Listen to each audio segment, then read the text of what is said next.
본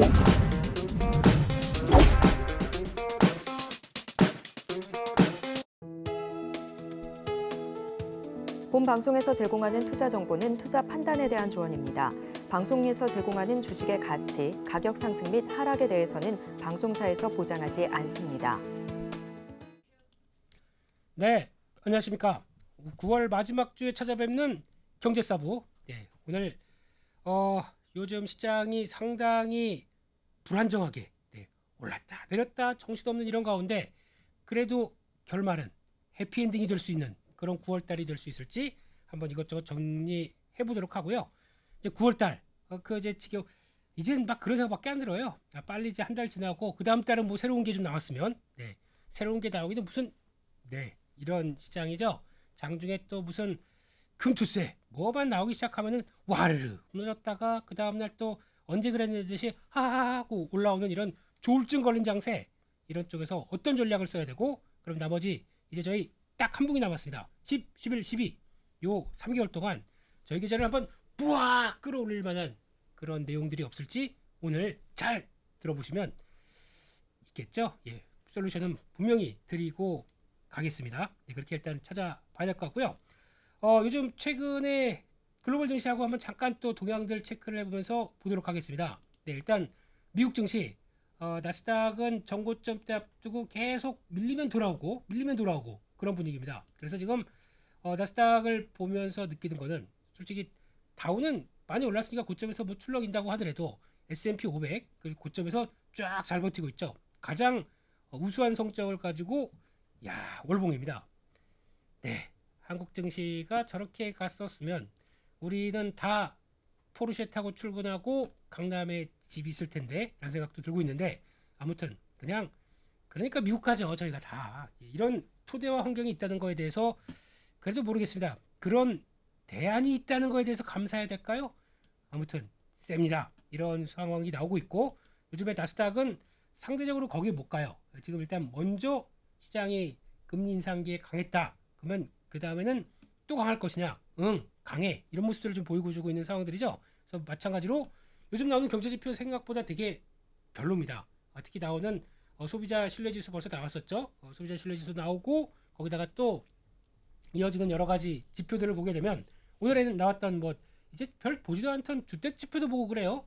주택 지표 신규 주택 판매 지난달보다 조금씩 좀 둔화되고 있는 모습들 나오기 시작하면서 물론 이제 금리가 인하되다 보니까 그에 따라서 기반이 되는 10년물 국채 금리와 또 그와 따라서 나오는 모기지 금리는 떨어지기 시작하다 보니까 다시 윤자를 일으키는 재모기지율은 20%대 이상으로 다시 올라갑니다. 당연히 그래야겠죠. 그동안에 돈 번 것도 없는데 무슨 모기지 다시 일으켜야 되겠죠. 이런 상황이다 보니까 거기서 나오는 변화 이런 것들을 봤었을 때 일단 예상했던 것보다 조금 좀 많이 지표는 안 좋습니다. 하지만 우리는 빡 돌아간다 라는 쪽들이 나스닥에서 충분히 보여주고 있는 상황들이고 게다가 지금 나오는 동향 특히 경제지표 쪽에서도 잘 보시게 되면은 어떤 쪽이 조금 그러냐면 고용 관련된 쪽 이쪽이 생각보다 좀 많이 부진한 쪽 소비자 신뢰 지수에서도 보여주고 거기다가 여러 가지 그전에 나온 데이터를 쭉 보게 되면 고용은 조금 좀 불안해 이런 것들을 알려주고 있기 때문에 아마 이번에 고용지표 쪽에 10월 달에 첫 주에 또 금요일 날 발표가 되죠. 그때 가면은 고용지표 불안한 걸 가지고 요거를 시장이 진짜 경기가 위축되는구나 라고 생각할지 이렇게 되면은 11월 달에 50bp 금리 인하되는 걸 환호할지 요거는 그때 가봐야 됩니다. 근데 고용은 일단 지금 위축되기 시작하는 모습들이 확인될 것이다 이렇게 바라보고 있습니다. 그런 쪽에서 요즘에 또 하나 시장에서 관심이 증폭되는 부분들 상해종합증시 솔직히 상해종합증시를 저희가 역전할 뻔했어요. 2689 여기까지 빠지다 보니까 이제 우리가 좀만 하면 따라잡겠네. 같이 빠져요. 더티하게. 그런 상황 쪽에서 일단 중국은 경기부양책 쏟아냅니다. 쏟아내는데 가장 핵심은 지준율 인하 그리고 또 정부 채권 발행에서 또 대거 시장에 대한 부분들. 그래서 상해종합증시를 보면서 느끼는 점은 여기까지 오는 상황 쪽에서 부동산 가지고 그렇게 처지면서 모든 게 다 꼬여가면서 게다가 미국의 압박이 들어오다 보니까 제대로 뭐가 안 풀리고 사면초가죠. 그러니까 중국이 안 되겠다라고 해서 강하게 변화가 나오는 부분들이 확인됐는데 시장에서의 해석들 그러니까 즉 이게 성공할 것이냐 말 것이냐 대부분의 전문가들이나 글로벌 IB들은 중국에 대해서 성공 확률 보통 그렇게 다 꼬여가지고 안 좋을 때는 우리처럼 버 선생님이 계셔야 됩니다. 버냉키 예전에 연준의장으로서 2008년 금융위기 때 그나마 이분의 치적이요. 예, 업적은 안 되겠다 이러고 가다가는 우리 망하겠다 싶으니까 뭘 했죠? 네, 아시는 것처럼 돈을 그냥 어차피 우리가 기축통화 발행 국가 입장입니다. 마구 찍어서 쏟아 부어버렸죠. 헬리콥터 버냉키라고 이름을 붙일 정도로 금리 팍 내려버리고 유동성을 그렇게 쏟아부었다 보니까 그래도 그나마 미국이 살아난 게 약간 그나마 빠르게 1, 2년 안에 빠르게 살아날 수 있었던 쪽은 그런 정부의 강력한 지원책입니다. 중국도 솔직히 그런 게 필요할 거예요. 그런 쪽을 기대를 하고 있는데 그럴 수가 있을까요? 중국이 만약에 여기서 그런 변화를 끌어간다라고 하게 되면 전 글로벌 또 약간 머니 네버 슬립을 외치는 이런 자금들이 그래 하면서 또 물어뜯으려고 들려오겠죠. 그러다 보니까 이러지도 저러지도 못한 채 그래도 중국 정부가 할 수 있는 어느 정도의 경기 부양책은 쏟아냈다고 봐야 됩니다. 이거 그러면 경기 부양이 통했느냐라고 봤을 때는 지표들이 살아나는 게 보여야 되겠죠. 지금 계속 산업 생산 빠지고 소매 판매 빠지고 이런 모든 지표들 쪽에서 고정자산 투자도 축 처져 있고 이런 게 선순환에서 딱 터나는 것들을 보여주기 시작해야 2차 랠리가 들어오기 시작하겠죠. 그 전까지는 반신반의 아직 잘 모르겠는데 부동산 가격들이나 이런 것들을 다 보게 되면 저걸로 사람의 마음을 돌릴까 모르겠습니다. 그러면 아마 사회종합증시는 이 정도죠. 한 2800선 중반대까지는 또 내려왔다가 확인되고 그 다음에 가는 게 맞지 않나 싶게 되면은 요때 중국이 좀 추일 때 저희가 힘내서 2850 가서 중국을 역전하자. 네, 역전 할매 맥주가 생각나네요. 네, 그렇게 보시는 게 맞지 않나라는 생각에서 일단은 지금 왔다 갔다 지금 고민이 좀 있는 상황들. 근데 지금 시장의 흐름들을 보게 되면 요거를 어느 정도 좀 캐치를 하는 부분 쪽에서 원래 요게 좀 중요한 것 같습니다. 달러 위안화의 모습들인데 달러 위안화 보게 되면은 가장 핵심적인 흐름들이 보통 경기 부양을 하고 또 이제 금리를 강하게 풀고 하게 되면은 해당 국가의 환율은 빠르게 약세로 전환되죠. 그래서 약세 쪽으로 가는데 오히려 반대는 달러 대비해서 위안화가 강세로 갑니다. 오 하고 지금 상당히 빠르게 강세로 가고 있죠. 이제 7위안이 깨질 것 같습니다. 이렇다는 얘기는 시장에서 바라보는 것은 저희는 뭐 그냥 안 될 것 같은데 별론데 이렇게 생각하지만 중국을 바라보는 시장의 자금들의 분위기는 이번에는 좀 다른데? 라고 중국이 좀 성공할 것처럼 좀 보여주는 게 지금의 환율 동향이 아닌가 싶습니다. 이런 쪽이고 또 하나 지금 반대로 보게 되면 이제 달러죠. 네, 달러 인덱스 지금 한때 100이 이탈됐다가 깨자마자 바로 호록 올라옵니다. 그래서 지금 금리 인하는 국가 쪽에서 변화가 들어왔었을 때 일단 해당 환율들은 이제 약세로 가기 시작하는 모습들이 충분히 나오지만 지금 분위기를 본다고 하게 되면 지난번 100대 중반 때는 잘 안 깨려고 하는 바로 턴하는 모습들이 나오기 시작하죠. 그러다 보니까 요걸로 본다라고 하게 되면 지금은 아직 달러가 본격적인 약세는 안 간다. 특히 지금 같은 경우에 전 글로벌 시장에서 미국만큼의 GDP 성장률이 지금 강하게 들어온 나라가 어디 있겠습니까? 지금 여전히 2% 이상으로 지금 바라보고 있어요.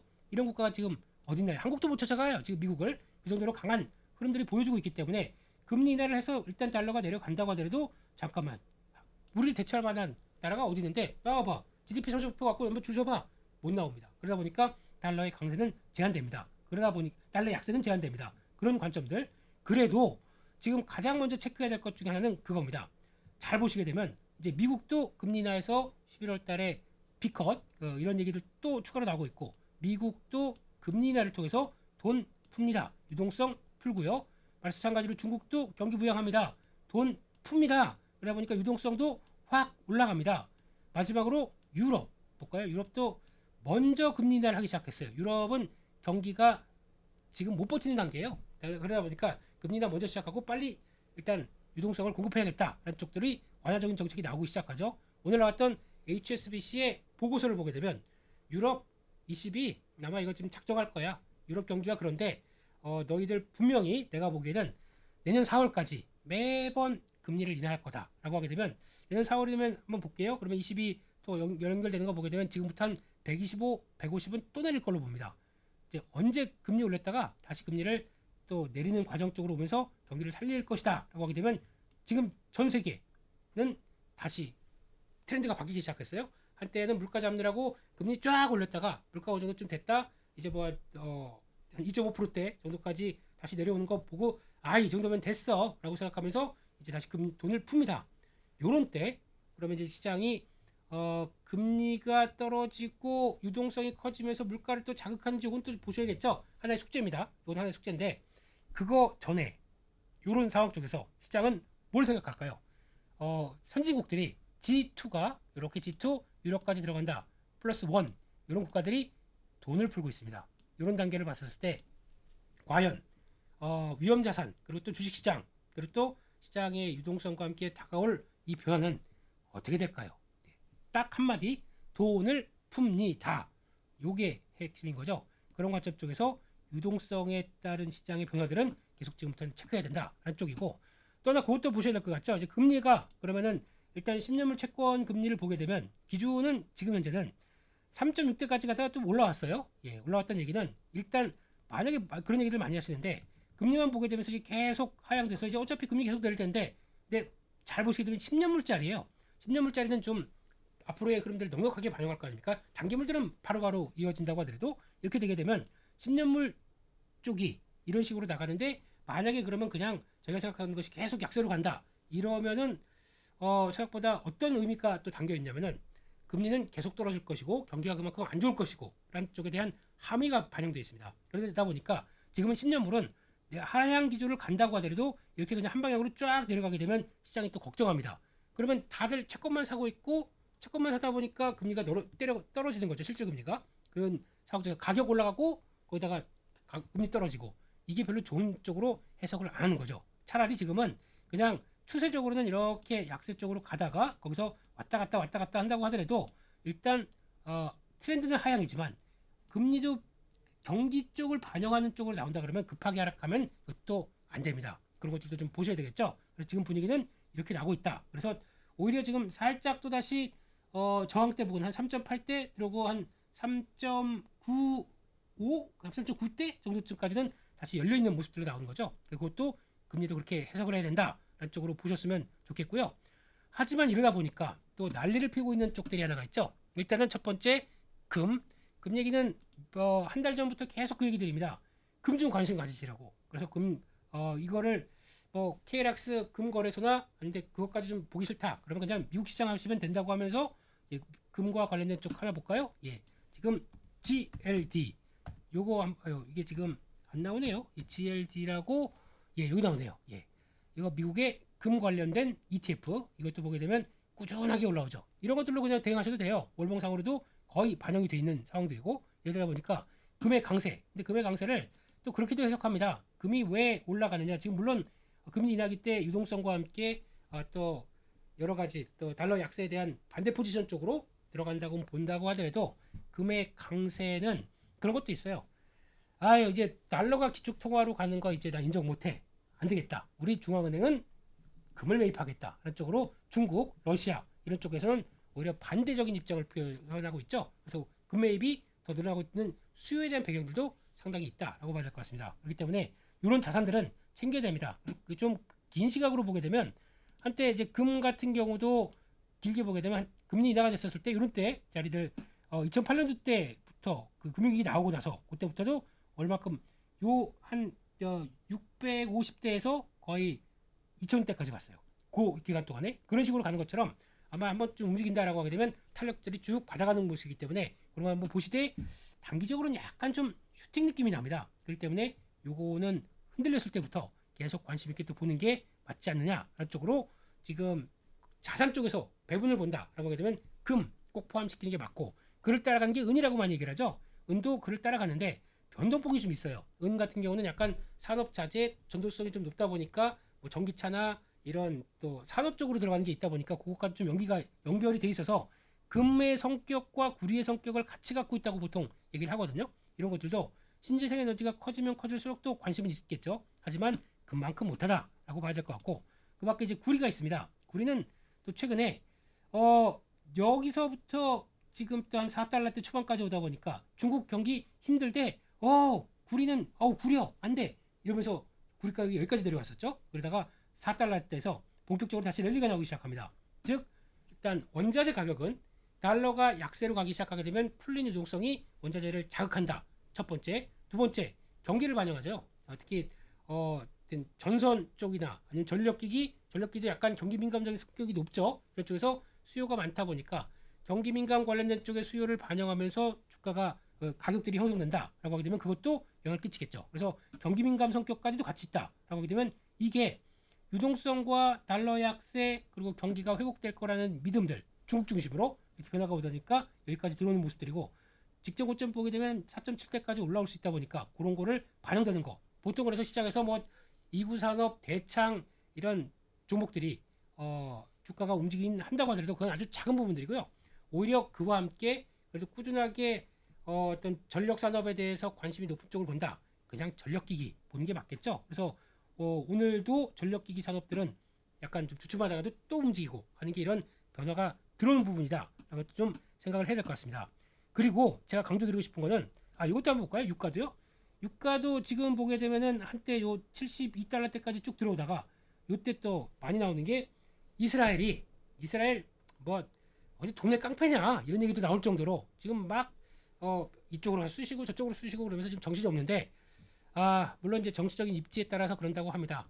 본래 유대교의 입장과는 조금 다르게 나가는 부분들도 많다 보니까 좀 여러 가지 혼란도 있다고 하는데 그건 이제 종교적인 문제는 제가 잘 모르고요. 네, 그런 쪽에서 일단 지금 한번 또 레바논 또 헤즈볼라 쪽과 지금 거의 전면전이 붙을 정도로 시장에서는 지정학적 리스크에 대한 부담감을 상당히 키우는 모습들인데 그러면 유가는 요 72달러 때 여기가 저항이죠. 지금 이쪽에서 지금까지 요 박스권 하단부 쪽에 나왔던 부분들 여기까지 보면 한 72달러 때를 탁 튀어서 전면전을 했는데 으아 이렇게 나오는 게 아닙니다.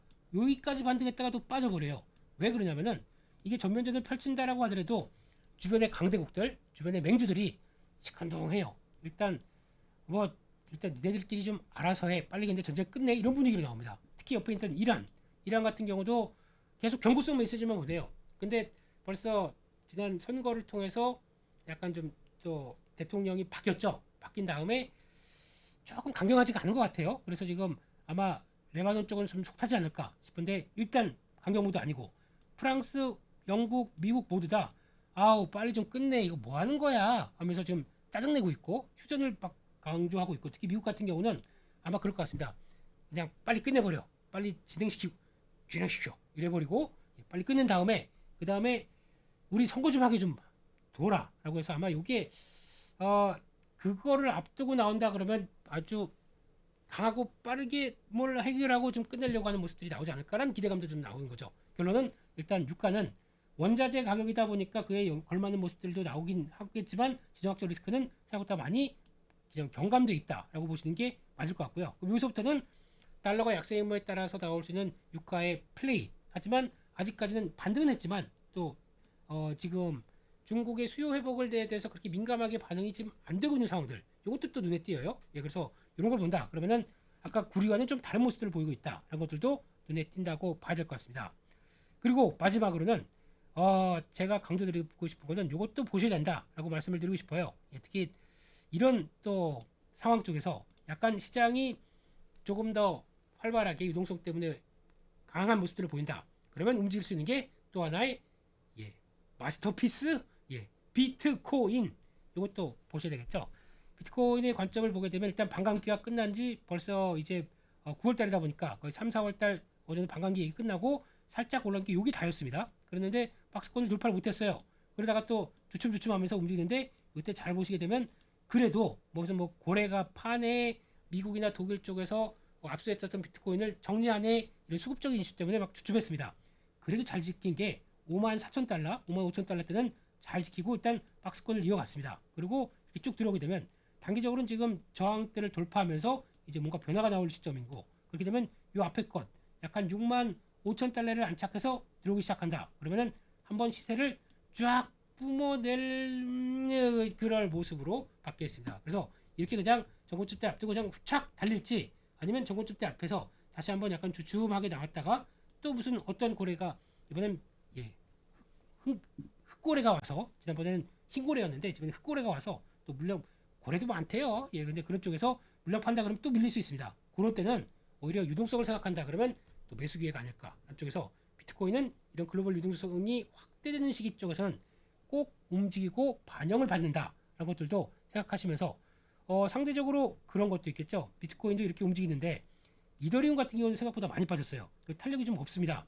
만약에 비트코인이 탄력 살아나서 쫙 하고 간다 그러면은 비트코인 같은 경우도 아마 지금 추세장으로 보셨을 때도 고점에서 이렇게 제가 마음이 착한 사람인데 마음이 고준 사람인데 곱게 하겠습니다. 이렇게 나왔을 때 이렇게 되게 되면은 이 정도쯤 그러면은 약간 뭐 지난번 나왔던 28,000달러 때 중반대를 딱 하고 전환시킨다. 그러면 또 새로운 영역이 열릴 수가 있겠죠. 이런 쪽에 대한 변화도 나올 수 있기 때문에 가상화폐 시장들은 그래도 시장에서 관심이 많고 또 이제 제도로 많이 들어오기를 노력하는 두 미국 후보들도 마찬가지죠. 트럼프 I'm president of crypto 이러지 않습니까? 크립토 성에서 온 대통령이다. 이거 아니고요. 가상화폐 대통령이다. 크립토 성에서 왔으면 슈퍼맨인가요? 그래서 총알도 막 피해가나요? 네. 아무튼 이런 쪽에서 트럼프, 해리스 모두 다 이쪽에 대해서 좀 관대하고 한국도 마찬가지죠. 이런 쪽들은 글로벌적으로 큰 흐름을 본다고 하더라도 제도권으로 들어오다 보니까 과거와는 다르게 위상들이 많이 바뀌었다라는 쪽에서 유동성이 커지게 되면 이런 쪽들도 관심이 늘어나겠다라는 것들도 한 번쯤 고민을 해봐야 될 것 같습니다. 그래서 결론적으로는 지금 시장은 일단 앞서 보셨던 것처럼 이제 글로벌 증시 유동성 공급과 함께 조금 변하기 시작한다. 그러면 그런 모습들이 좀 더 기대가 되는 모습들이고 일본마저도 이제 돌아서면서 이때 나왔던 갭 그리고 또 지난번 고점 그러니까 39,000대 넘어갔을 모습이고 솔직히 대만이 이게 표본이에요. 이렇게 가야 돼요. 이렇게 정상이고 그러면 아시아 시장 쪽에서 중요한 국가 뭐 대만 지금 보게 되면 앞에 고점대를 먼저 뚫은 국가 대만입니다. 이렇게 보이고 그 다음에 니케이 이제 막 늦었지만은 엔달러 트레이드 가지고 좀 정신없다 보니까 엔캐리 트레이드로 정신없는 상황인데 그래도 슥 저고점대 들어오기 시작합니다. 그런데 한국은 원래는 지금이 여기 와 있어야 돼요. 2720선 이 정도쯤 와서 그 다음에 자 다른 나라 국가들과 좀 비교를 해볼까 그랬는데 그보다 한참 미친 여기서 움직인다는 거 자체가 창피하고 무슨 정치가 주가를 이렇게 만들어 놓는 이런 어이없는 상황들이 이렇게 발생하다 보니까 속 타는 거죠. 시장 참여자의 한 사람으로서. 어제 같은 경우도 그래요. 코스피의 분봉을 보면서 참 어이가 없는 게 이게 뭡니까 이게. 네, 어제 나왔던 야당에서 이제 토론회 끝나고 나서 보통 보면 토론회 끝나고 이제 분위기 봤다 그러면은 결정을 해야 될 거 아니에요. 결정을 해야 되는데 결정을 이제 유예냐 시행이냐 뭐 폐지냐 이런 쪽에서 유예 또는 시행을 한 달 뒤로 또 연기시켰습니다. 그러다 보니까 시장이 물론 어제 외국인들이 계속 주가는 반등했지만 매도가 나오다 보니까 시장이 불안불안한 국면들 쪽에서 모르겠다 누가 확 던진 것도 있겠죠. 그러다 보니까 큰 손 이만한 사람들이 아우 짜증나 던지다 보니까 주가 이렇게 푹 됐었죠. 하지만 이거는 오버슈팅한 겁니다. 언더슈팅한 겁니다. 밑으로 좀 언더슈팅한 거고 외국 지금 글로벌 시장하고 흐름을 보게 되면 혼자 이렇게 왜곡된다. 그건 말이 안 되잖아요. 이럴 땐 조가상으로 배팅 밀고 들어가는 거 맞습니다. 또 몸을 걸어보는 거죠. 그러면 그 다음날 아침에 마이크론 테크놀로지 실적과 함께 딱 이렇게 느껴갈 수 있는 변동성을 살아야 돼요. K 증시를 하려면은 딱 하나 변동성 이거를 꼭 마음에 안고 변동성이 어디로 터지느냐 이러다가 또 갑자기 한국만 이러면 안 되지 그러면서 쫙 하고 밀고 올라가서 갑자기 뭐 또 순식간에 2750, 2800까지 쫙 간다. 이거는 빠르게 올라가면 또 팔아야 되고 급하게 하락했는데 해외 증시 변화가 없는데 우리만 그렇게 나온다. 사야죠. 이런 식으로 변동성을 꼭 몸에 안고 움직이는 게 가장 저희 장착해야 될 게 되게 많아요. 일단 글로벌 대비해서 소외된 초라함을 겪을 만한 저희 나름대로의 자존심, 자존심은 많이 스크래치 됐습니다. 금투세 하나로요. 그렇다고 하더라도 그런 거 거기다가 또 현금, 시장이 변동폭이 막 크다 보니까 언제든지 큰 변화가 나왔을 땐 바로 액션 취할 수 있는 현금. 그리고 또 세 번째는 트레이딩 스킬. 발음이 왜 이래요 제가. 트레이딩 스킬. 매매할 언제 어떤 환경이든 이런 정도쯤에선 눌림목인데 사보고 그러다가 사고 바이앤 홀드. 그래서 이거 주식은 좋은 가격에 사서 쭉 가져가게 되면 장기적으로 갔을 때 기업 가치를 수렴한다. 그거는 그 내용들을 쓴 사람들이 잘 보세요. 어디서 썼습니까? 자기네 미국 시장에서 하다 보니까 싸게 사서 잘 버티면 또 수익 나고 또 사서 수익 나면 또 그러면 저 같아도 그러겠어요. 월급 받아서 그냥 쓸 거 쓰고 나머지는 뚝 잘라서 주식에 계속 저축을 한다. 주식만큼 수익률 나오는 게 어디 있겠습니까?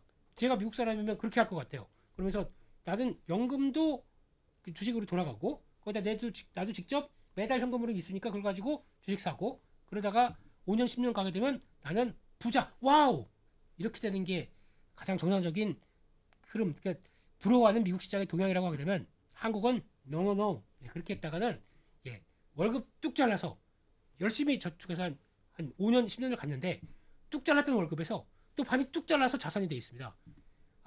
그러면 그냥 그때 가족들하고 신나게 쓸 걸 이런 생각밖에 안 들고 5년 10년 저축했는데요. 무슨 수익률이 무슨 그나마 올라온 게 무슨 20-30%대면은 진짜 20-30%면 다행이에요. 그중에 종목들은 마이너스 한 50%도 납니다. 잘못 매매하게 되면 이런 쪽이 바이 앤 홀드 그래서 주가를 늘어가자. 한국 시장은 노 절대 안 되고요. 한국 시장은 바이 앤 팔자리 사는 순간부터 어느 정도에서 팔지 요거 고려해야 되고 팔게 되면은 그 다음에 어떤 섹터가 돌아가지 라고 해서 섹터에 대한 고민 필요하고 그러다 보니까 미국보다는 한 배, 두 배, 세 배, 네 배 거의 네 배의 약간 정신적인 고통들이 더 많이 따르는데 이런 정신적인 고통을 따르면서 열심히 간신히 수익 냈다고 하면 그거마저도 세금으로 빼간다고 해서 그렇게 만들어 놓고 그걸 통해서 시장을 이렇게 망가지게 만들어야 되겠습니까? 네.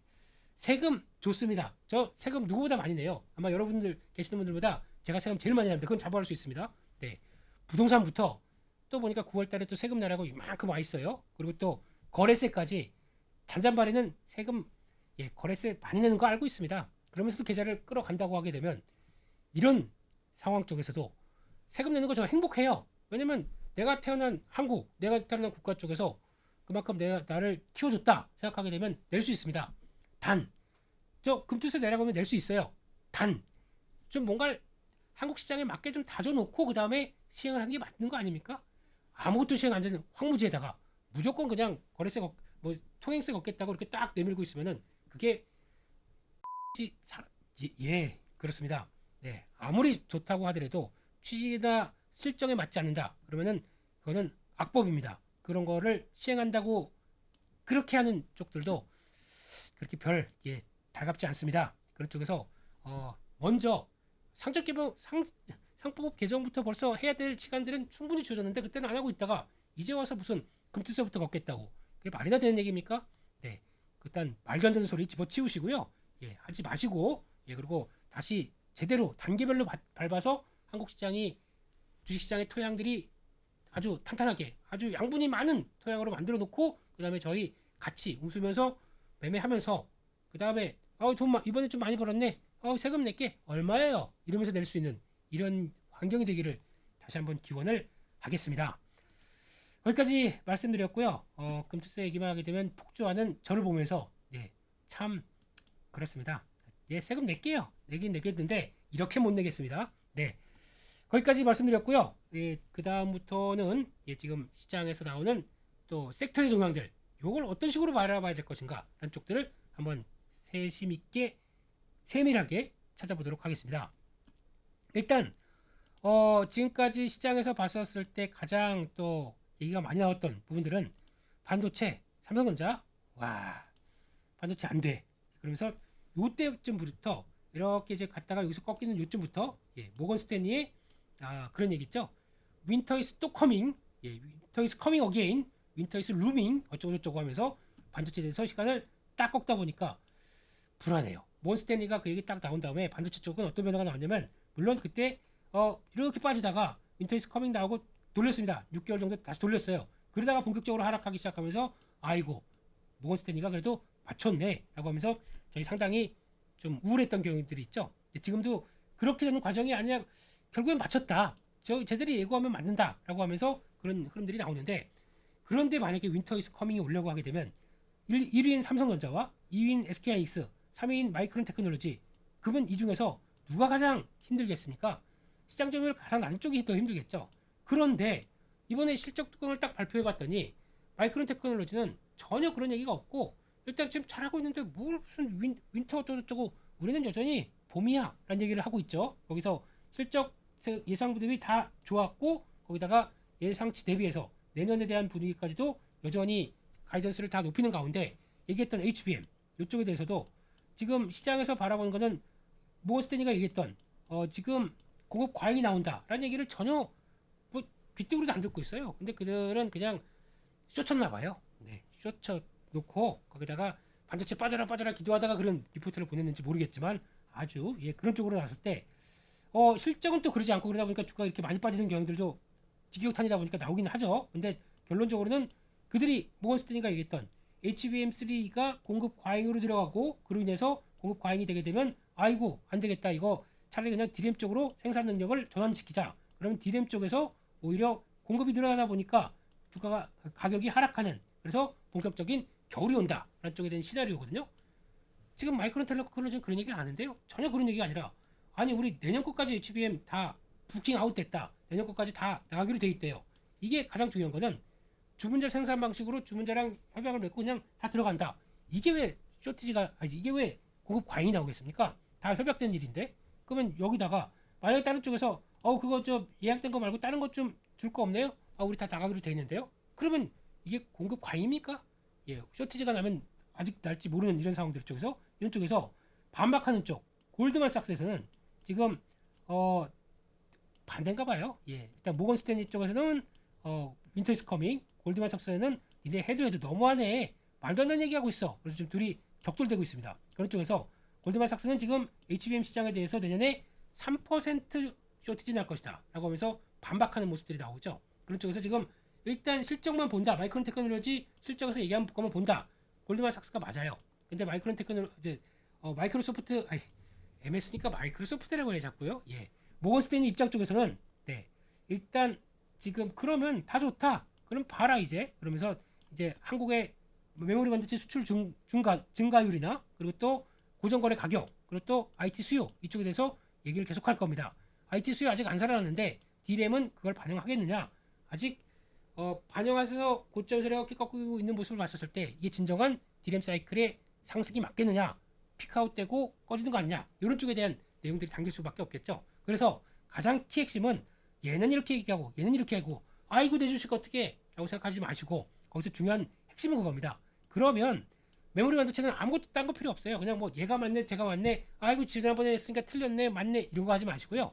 딱 그것만 보시면 됩니다. 첫째, D램 가격 일단 고정거래 가격 중심으로, 그러니까 판매자와 그리고 구매자 사이에서 대량으로 거래되는 가격들이 협의된 게 일단 마찬가지로 8, 9월 달 때 이렇게 꺾이기 시작합니다. 이런 것처럼 이번에 9월 말 때 또 10월 때 가는 수치가 이제 꺾여 내려가는지 이거 보셔야 될 것 같고, 그리고 거기다가 수출 영향 지금 기준으로 보게 되면 한국의 D램 수출은 7월 달이 고점입니다. 2조 7천억 달러 그 고점으로 2조 5천억, 그게 안 될 것 같은 이런 모습들인데 이걸 반영해서 주가가 여기까지 빠졌다라고 하게 되면 이렇게 나왔다가 턴하는 모습들이 확인된다 그러면 이제는 또 반등이 나오겠죠. 그런 쪽에 대한 변화를 보시되, 하지만 변할 수 없는 사실은 아까 말씀드린 것처럼 수출 정점 찍은 분위기고 지금 상황은요. 거기다가 D램 가격 고점에서 이렇게 밀리는 분위기고, 게다가 지금 의외로 중국이 복병이 되는 게 중국의 창신 메모리 그리고 또 푸젠진화 메모리 이런 쪽에서 성과를 내기 시작하면서 DDR4를 서서히 잠식하기 시작합니다.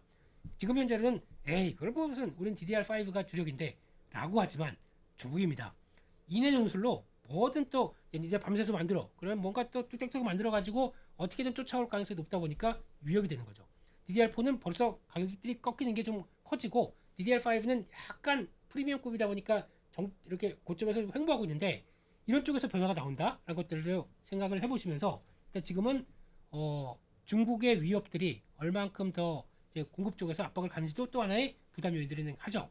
결론적으로 말씀드리게 되면 삼성전자 중심으로 반도체 쪽은 일단 낙폭 과대입니다. 그래서 몇 번 말씀드렸지만 낙폭 과대인데 어떻게 돌아가는지 돌아가는 모멘텀을 좀 보자라고 했는데 이 돌아가는 모멘텀들이 지금 일단은 마이크론 테크놀로지 실적으로 좀 돌아가기 시작해요. 그런 쪽으로 봤었을 때 가장 이제 생각은 그럼 외국인들 다 팔았어? 라고 하는 이제 의문에 대해서 답을 하는가 중요하겠죠. 확인해야 되겠죠. 그렇게 되면 일단은 지금 관점 쪽에서 이 정도 가격대, 그래서 약간 여기 이렇게 저항대에서 꺾이는 자리와 그리고 지난번 저점 나왔던 때 같이 합하게 되면 일단 7만원대까지는 들어올 것 같아요. 7만원에서 그 정도까지 본다 한 7만 3천원대 이 정도까지는 들어올 수 있습니다.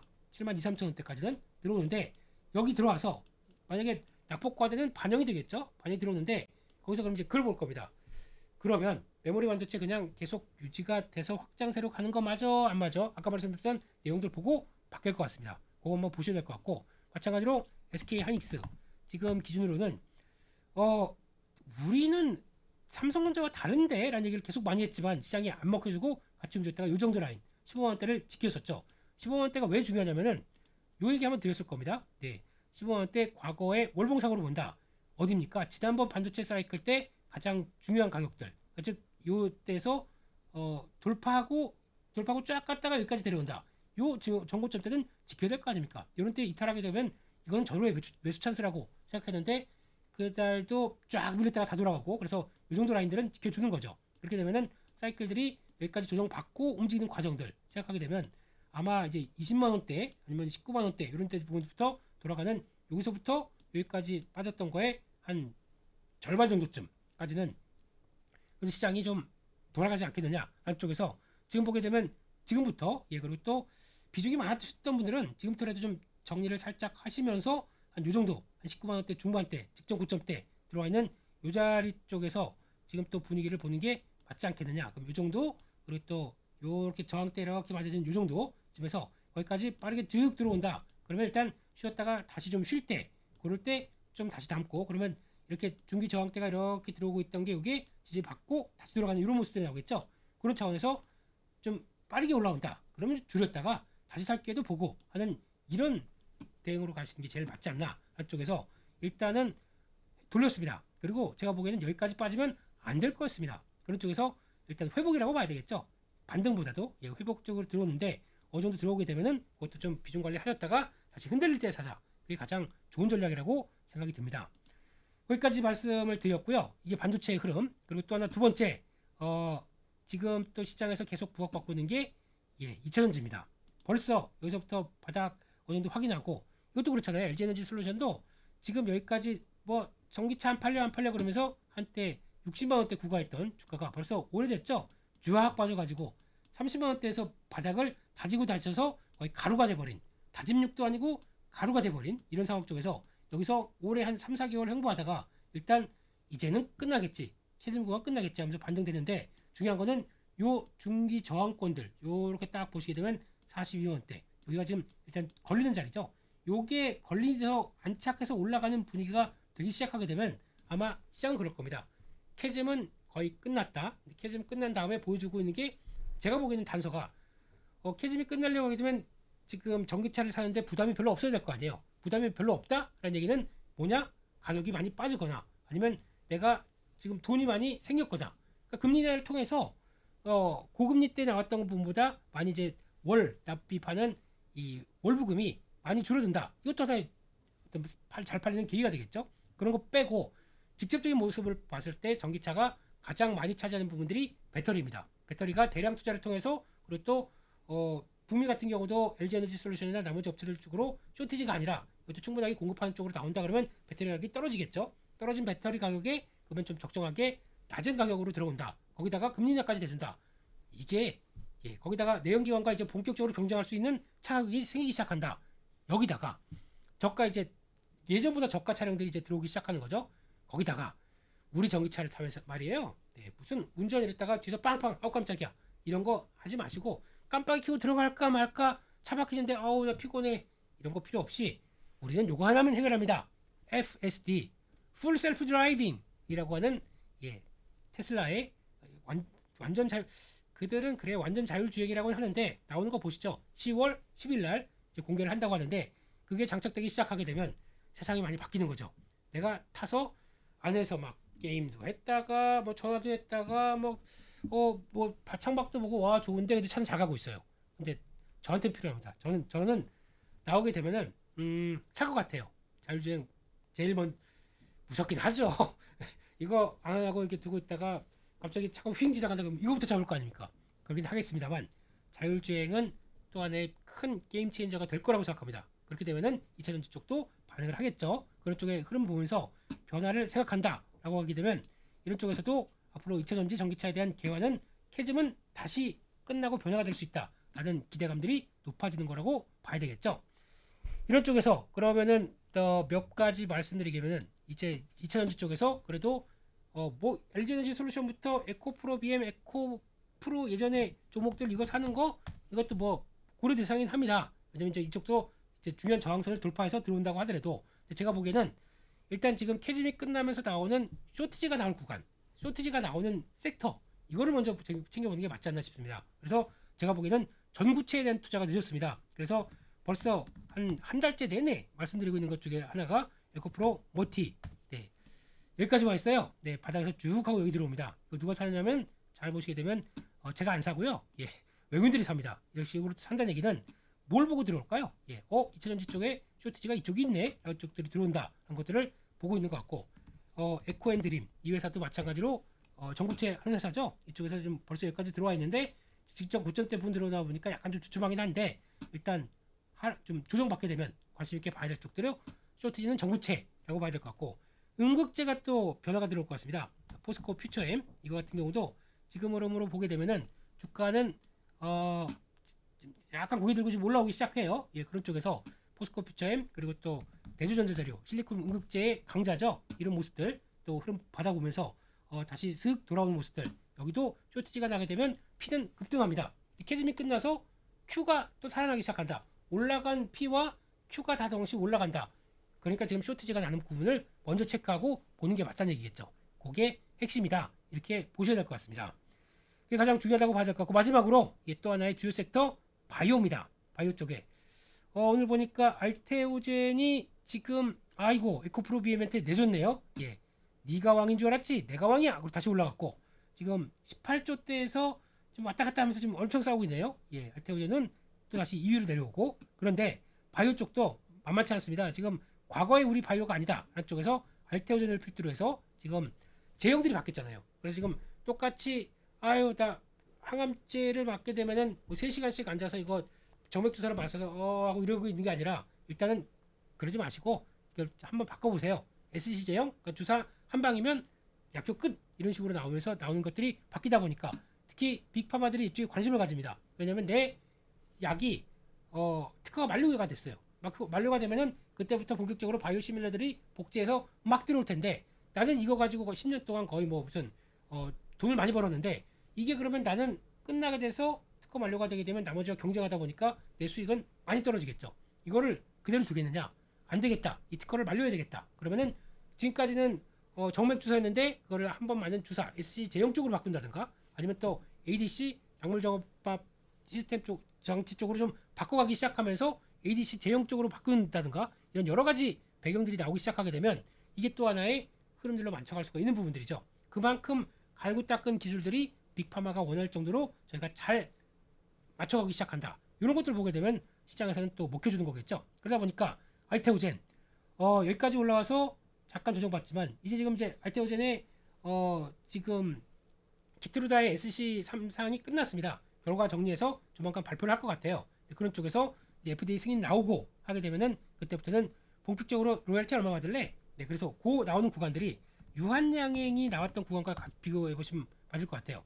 유한양행 그 당시에 세론 한번 쫙 나왔다가 크게 안 밀리고 다시 레벨업 되는 것처럼 이번에 또 머크에서 마찬가지로 얘기를 하게 되면은 그쪽에서 많이 좀 올랐다 보니까 세론 나올 수도 있겠죠. 나온다고 하더라도 그런 때를 이런 포인트가 잡아서 쭉 밀린다.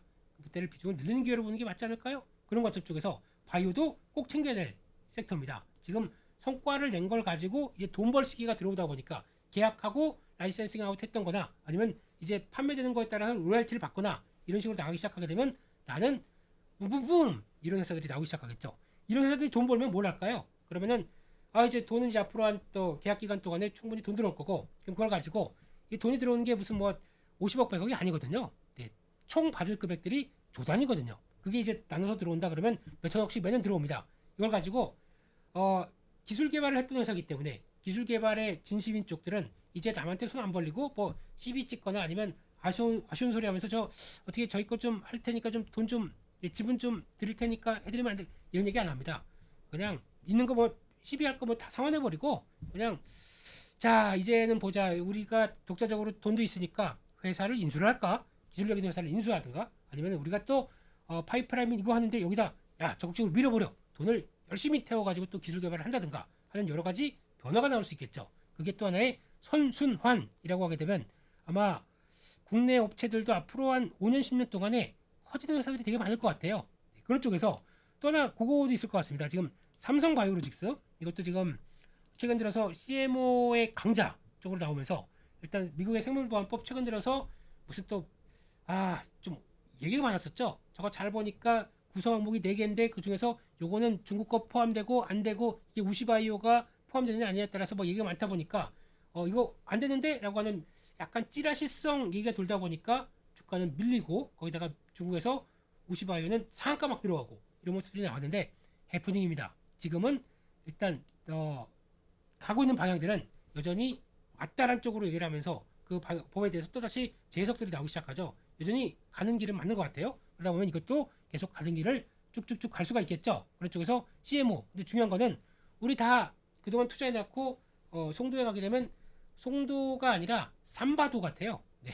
삼성바이오로직스가 펼쳐놓은 그 공장 보고 있으면 와 차로 가는데도 이렇게 한 바퀴가 돌아요. 예, 그러다 보니까 참 이런 것들이 일단 준비 다 됐다. 그러면 이제 물량 받게 되면 실적과 함께 레벨업 이런 쪽들을 바라보다 보니까 이게 부각을 맞는 거죠. 마찬가지로 ST팜 지금 주가도 조정을 받고 있는데 그렇다고 하더라도 어떤 성장성을 본다라고 하게 되면 기대감 높은 거 바이넥스 마찬가지로 거의 그런 흐름들이죠. 그렇기 때문에 대응할 수 있다 이런 쪽으로 보시면서 일단 이런 고점 쪽에서 약간 또 조정받는다라고 하게 되면 충분히 볼 수가 있겠죠. 이런 과정들 체크를 해보셔야 될 것 같고요.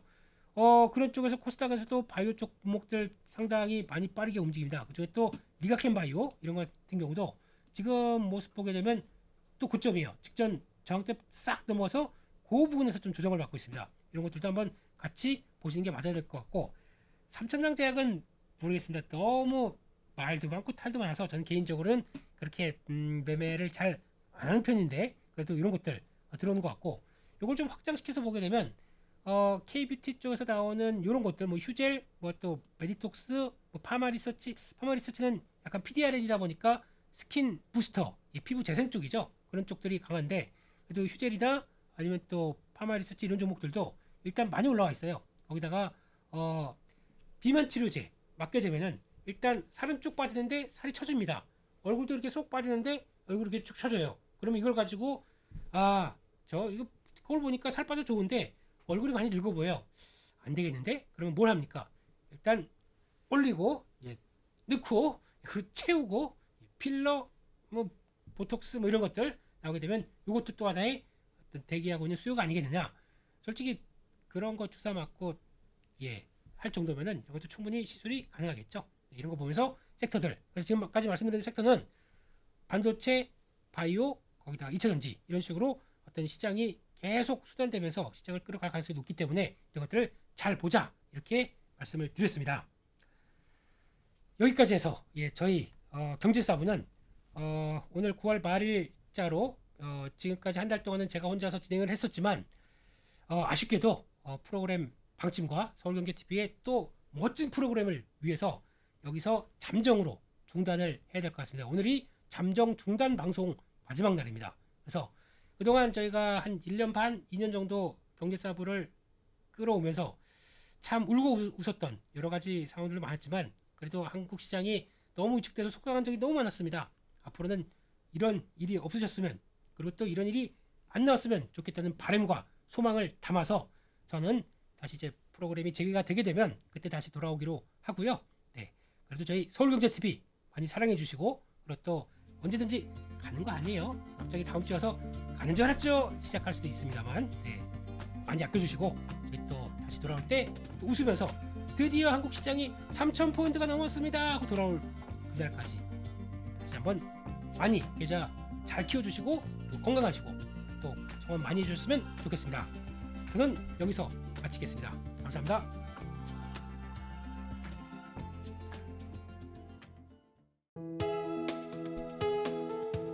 본 방송에서 제공하는 투자 정보는 투자 판단에 대한 조언입니다. 방송에서 제공하는 주식의 가치, 가격 상승 및 하락에 대해서는 방송사에서 보장하지 않습니다.